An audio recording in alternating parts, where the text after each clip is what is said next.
اعوذ باللہ من الشیطان الرجیم بسم اللہ الرحمن الرحیم ما جعل اللہ لرجل من قلبین فی جوفہ۔ پچھلے آیات میں سمجھیے کہ بات چل رہی تھی کہ اللہ کے نبی صلی اللہ علیہ وسلم کو حکم دے رہے تھے کہ آپ اللہ پر بھروسہ کرتے ہوئے کام کو شروع کیجئے اور اس کام کی ذمہ داری یعنی کہ آخری انجام تک پہنچانا اللہ کی ذمہ داری ہے۔ اسی لیے کہتے ہیں کہ جو بھی ہم کام کریں اللہ پر بھروسہ کرتے ہوئے اس کام کو شروع کریں اور اس کام کا انجام اللہ پر چھوڑ دیں کہ جو کچھ بھی ہوگا اللہ تعالیٰ آگے۔ اب آگے کہہ رہے ہیں کہ ما جعل اللہ لرجل من قلبین فی جوفہ۔ اس زمانے میں سمجھے کہ اللہ کے نبی صلی اللہ علیہ وسلم کے زمانے میں کفار و مشرکین کے درمیان ایک بات سمجھیے کہ عام ہو گیا تھا کہ جس بچے کا ذہن زیادہ تیز ہوتا تھا تو لوگ کہتے تھے کہ اس کے سینے میں دو دل ہیں، ایسا لگ رہا ہے کہ اس کے سینے میں کیا ہے؟ دو دل ہیں۔ تو اللہ نے اس کو نفی کیا، کہا کہ اللہ تعالیٰ نے کسی بھی انسان کے اندر سینے کے اندر دو دل نہیں بنائے ہیں، ایک ہی دل ہے کہ نہیں؟ ایک ہے کہ نہیں؟ ہاں۔ اور آگے فرمائے کہ وَمَا جَعَلَ أَزْوَاجَكُمُ اللَّائِي تُظَاهِرُونَ مِنْهُنَّ أُمَّهَاتِكُمْ۔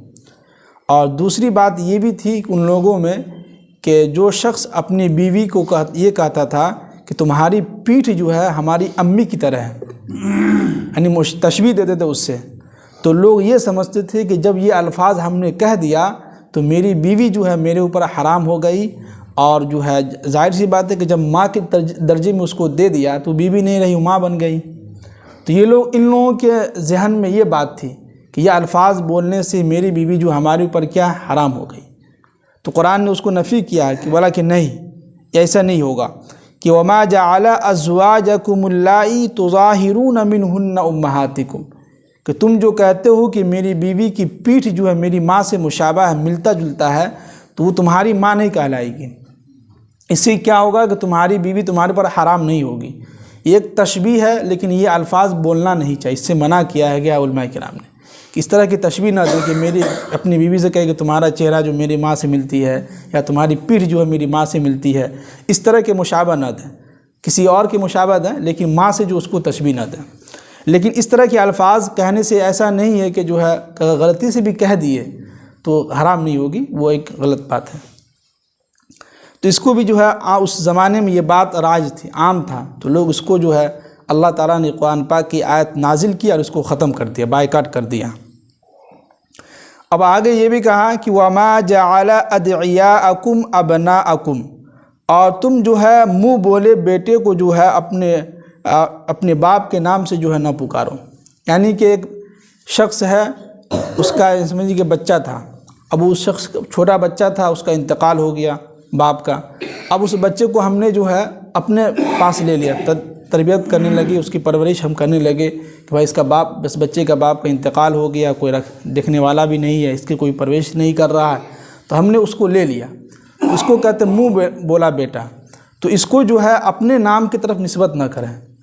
جیسے کہ اگر کسی نے پوچھا بھائی یہ کس کا بیٹا ہے، تو آپ نے کہا کہ یہ میرا بیٹا ہے، یہ نہیں کہنا چاہیے، بلکہ یہ کہیے کہ ہم نے فلاں شخص اس کا انتقال ہو گیا تھا، تو دیکھا کہ اس کے گھر میں کوئی نہیں تھا اس کی پرورش کرنے والا، تو ہم نے اس بچے کو اپنے ذمے میں لے لیا اور ہم اس کی پرورش ہم خود کر رہے ہیں۔ تو اس کے باپ کی طرف اس کی نسبت کریں کہ یہ فلاں کا بیٹا ہے، اس کا انتقال ہو گیا ہے جس کی وجہ سے ہم نے لے لیا، ہم اس کی پرورش کر رہے ہیں، اس کی طرف نسبت نہ کریں۔ آگے فرمایا کہ ذالکم قولکم بافواہکم، یہ بات جو تم کہہ رہے ہو، یہ ایک اپنی زبان سے یہ بات تم کہہ رہے ہو، یہ کوئی بات معنی نہیں رکھتی ہے۔ اور آگے فرمایا کہ واللہ یقول الحق، اور اللہ تعالیٰ کا بات بالکل حق ہے، یعنی اللہ تعالیٰ جو قرآن پاک کے اندر نازل کیا، جو بات کہی ہے اللہ تعالیٰ نے، وہ بالکل کیا ہے؟ حق ہے اور سچ ہے۔ اور وَهُوَ يَهْدِي السَّبِيلَ، اور یہی سمجھیے کہ سیدھے راستے کی طرف ہمارے لیے کامیابی اس میں ہوگا۔ یعنی کہ قرآن نے جس چیز کو منع کیا ہے وہ بالکل حق بات ہے، اس کے خلاف ہم جا نہیں سکتے، اس کے اسلام کے باؤنڈری کو کراس نہیں کر سکتے، آگے نہیں نکل سکتے ہیں۔ اللہ نے جس چیز کو منع کیا، جو چیز حرام ہے تو وہ حرام ہے، جو چیز حلال ہے تو وہ چیز کیا ہے؟ حلال ہے، آپ کھا سکتے ہیں۔ اب آگے کہہ رہے ہیں کہ ادعوہم لآبائہم، کہ تم جو ہے ان بچوں کو جو ہے ان کے ابا کے نام سے جو ہے، یعنی اپنے نام سے، اپنے ابا کا نام لے کے مت پکارو۔ کیا مطلب؟ جیسے کہ آپ نے کسی بچے کو لے لیا، لینے کے بعد جو ہے جب اس کو پکار رہا تو کہے گا اے میرے بیٹے ادھر آؤ، حالانکہ وہ آپ کا بیٹا نہیں ہے۔ کس کا بیٹا؟ کسی اور کا بیٹا ہے۔ تو یہ اس طرح کے الفاظ کہہ کے نہیں بلانا ہے، بلکہ کہنا کہ، لیکن ایک چیز الگ یہ ہے کہ اگر آپ اس کو محبت سے بلا رہے ہیں، شفقت میں بلا رہے ہیں، محبت پیار میں، تو وہ الگ بات ہے۔ لیکن اگر خاص کر کے یہ کہہ رہے کہ تم میرے بیٹے ہو ادھر آؤ، تو اس طرح نہیں پکارنا ہے۔ قرآن نے اس کو منع کیا ہے، اس لیے کہ وہ آپ کا منہ بولا بیٹا ہے، آپ نے کسی سے لیا ہے، کسی جگہ سے آپ نے جو ہے کسی سے لے لیا ہے، وہ آپ کا بیٹا نہیں کہلائے گا۔ اور آگے فرمائیں کہ هو اقسط عند اللہ، اور یہی اللہ کے نزدیک انصاف کا تقاضا ہے۔ کیا ہے؟ یہی بات حق ہے، اللہ کے نزدیک یہی بات سچ ہے کہ جس کا جو بیٹا اس کی طرف نسبت کر کے اس کا باپ کا نام لیں۔ باقی اگر آپ اس کی پرورش کر رہے ہیں تو آپ اس کو محبت میں، شفقت میں بلا سکتے کہ میرے بیٹے ادھر آ جاؤ، یہ کہہ سکتے۔ اب آگے فرمائیں کہ فَإِن لَّمْ تَعْلَمُوا آبَاءَهُمْ، اور اگر تم کو ان کے ابا کا علم نہ ہو، جیسے کہ ہوتا ہے کبھی کئی بچہ جو ہے گم ہو گیا، یعنی کہ جو ہے سمجھیے کہ ہاسپٹل میں کئی ایسے ہوتے ہیں کہ عورتیں جو ہے بیٹی پیدا ہوتی ہے تو اس کو چھوڑ کے بھاگ جاتی ہے، شوہر جو ہے بھاگ گیا۔ تو ایسے حالات میں اگر آپ جو ہے سمجھیے کہ ہاسپٹل سے، یا کبھی کبھی ایسا ہوتا ہے دربھنگہ شہر میں چلے جائیے، وہاں جو ہے جہاں جو نگر نگم ہوتا ہے، کئی مرتبہ ایسا ہوتا ہے کہ زندہ بچہ وہاں مل جاتا ہے۔ اب اگر کوئی دیکھا کہ بھائی بچہ یہاں پہ پڑا ہوا ہے، اٹھا لیا، اب اٹھانے کے بعد اب آپ کو معلوم نہیں کہ بیٹا کس کا ہے، اس کے ابا کا معلوم تو نہیں ہے، اس کا باپ کون ہے، اس کی امی کون ہے۔ اب اگر معلوم نہیں ہے آپ کو تو قرآن نے آگے یہ کہا کہ فَإِخْوَانُكُمْ فِي الدِّينِ، وہ تمہارے دینی بھائی ہوئے۔ کیا ہوئے؟ دینی بھائی ہوئے۔ اور وَمَوَالِيكُمْ، اور تمہارے دوست ہوئے۔ پرورش کر رہے ہیں وہ الگ بات ہے، اس کا ثواب آپ کو الگ سے ملے گا، لیکن وہ آپ کا بیٹا نہیں کہلائے گا۔ اب اس کی پرورش کر رہے ہیں، ٹھیک ہے، اچھی بات ہے، لیکن اگر اس کے ابا کا پتہ نہیں ہے آپ کو، تو وہ بیٹا جو ہے، وہ بچہ جو ہے، اس کی پرورش کرنے کے بعد اس کو آپ یہ نہیں کہہ سکتے یہ میرا بیٹا ہے، نہیں، بلکہ آپ اس کو دینی بھائی سمجھیے، اور وَمَوَالِيكُمْ، یا ہو سکتا ہے اس کو اپنا دوست سمجھ لیجیے۔ یہ اب آگے فرمائیں کہ وَلَيْسَ عَلَيْكُمْ جُنَاحٌ فِي مَا أَخْطَأْتُمْ بِهِ، اب اگر تم نے کوئی غلطی کی ہے تو اس پر کوئی گناہ نہیں ہے۔ جیسے کہ اگر آپ نے بول دیا کسی کے سامنے کہ میرا بیٹا ہے، تو آپ غلطی سے بول دیے ہیں، تو اس کے اوپر کوئی گناہ نہیں ہے۔ کیا ہے؟ کوئی گناہ نہیں ہے۔ اب آگے یہ بھی کہہ رہے ہیں کہ وَلَٰكِن مَّا تَعَمَّدَتْ قُلُوبُكُمْ، اگر آپ نے جان بوجھ کر لوگوں کے سامنے یہ کہہ رہے ہیں کہ میرا بیٹا ہے، تو یہ آپ غلط کام کر رہے ہیں، اس لیے کہ اس کا باپ کا کچھ بھی جو آپ نے کسی کو اٹھا کے لے لیا ہے، اس کی پرورش کر رہے ہیں، تو یہ آپ کا حقیقی بیٹا نہیں کہلائے گا، بلکہ یہ دینی بھائی کہلائے گا، یہ آپ کا دوست ہوگا۔ جی، قرآن دیکھیے کہ اسلام کا ایک مزاج دیکھیے، آپ کتنی بھی پرورش کر لیجئے، کتنے اس کے اوپر جو لاکھوں روپیہ خرچ کر کے اس کو جو کچھ بھی دلائیے، لیکن وہ آپ کا بیٹا کیا ہے؟ نہیں کہلائے گا، بلکہ وہ آپ کا دینی بھائی کہلائے گا۔ اب آگے فرمائے کہ وَكَانَ اللَّهُ غَفُورًا رَحِيمًا، بے شک اللہ تعالیٰ جو ہے غفور الرحیم ہے، اور ہمارے گناہوں کو کیا ہے؟ معاف کرنے والے ہیں۔ اب آگے کہہ رہے ہیں کہ النبی اولیٰ بالمؤمنین من انفسہم، کہ اے نبی صلی اللہ علیہ وسلم، جتنے بھی یہ مؤمنین ہیں، یہ نبی جو ہے، یہ جتنے بھی مؤمنین ہیں، یہ سارے کے سارے اللہ کے نبی صلی اللہ علیہ وسلم سے زیادہ محبت کرتے ہیں اور ان سے زیادہ قریب ہیں۔ ہے کہ نہیں؟ ہم سب کو اللہ کے نبی سے محبت ہے کہ نہیں؟ ان پہ ایمان لائے ہیں ہم لوگ، وہی قرآن سے اشارہ کر رہے ہیں۔ اب آگے یہ کہہ رہے ہیں کہ وَأَزْوَاجُهُ أُمَّهَاتُهُمْ، تو اللہ کے نبی صلی اللہ علیہ وسلم کی جتنی بھی بیویاں ہیں، 11 بیویاں، وہ ہماری مائیں کہلائے گی۔ کیا کہلائے گی؟ ماں کہلائے گی، ان کو ہم کچھ اور نہیں کہہ سکتے، وہ ہماری ماں ہیں، امت کی مائیں ہیں۔ اب آگے فرمائیں کہ وَأُولُو الْأَرْحَامِ بَعْضُهُمْ أَوْلَىٰ بِبَعْضٍ فِي كِتَابِ اللَّهِ مِنَ الْمُؤْمِنِينَ وَالْمُهَاجِرِينَ۔ اب یہاں تھوڑا سمجھیے گا، ایک وہ رشتہ دار جو آپ کے پیٹ کے رشتہ دار ہیں، یعنی کہ خونی رشتہ ایک ہوتا ہے، ایک وہ بیٹا جس کو آپ نے منہ بولا بیٹا لیا، کسی سے مانگ کے لے کے آپ اس کی پرورش کر رہے ہیں، تو ان دونوں کا یہ ہوگا کہ یہ دونوں میراث میں اس کا الگ الگ حق ہوگا۔ کیا ہوگا؟ جیسے کہ جو آپ کا خونی رشتہ جو بیٹا ہے آپ کا، اس کا میراث میں یہ جو منہ بولا بیٹا ہے اس کو اس میں حصہ نہیں دے سکتے ہیں۔ کیوں؟ اس لیے کہ یہ جو ہے کسی یہ منہ بولا بیٹا ہو گیا، یا آپ نے کسی سے مانگ کے لیا، اس کی پرورش کر رہے ہیں۔ آپ کا جو حقیقی بیٹا ہے اس کے حصہ میں جو میراث جو آئے گا، جو زمین جو تقسیم ہوگی تو اس کو ملے گا، اس کو نہیں دے سکتے ہیں آپ کہ بھائی کہ ان کو ہم اتنا محنت سے پالے ہیں، بہت محبت سے اس کو پالے ہیں، کسی سے لے کے آئے ہیں، اب ایسا نہیں کہ اس کو کم کر دیے اس بیٹے کو زیادہ دے دیے۔ تو قرآن اس کی طرف اشارہ کر رہا ہے کہ ایسا نہیں ہو سکتا ہے۔ یہ تو آپ کا دینی بھائی ہے، یا آپ کا دوست ہے، یا آپ کا منہ بولا بیٹا ہے، اس کو آپ اس کے طریقے پہ نہیں دے سکتے میراث میں جی۔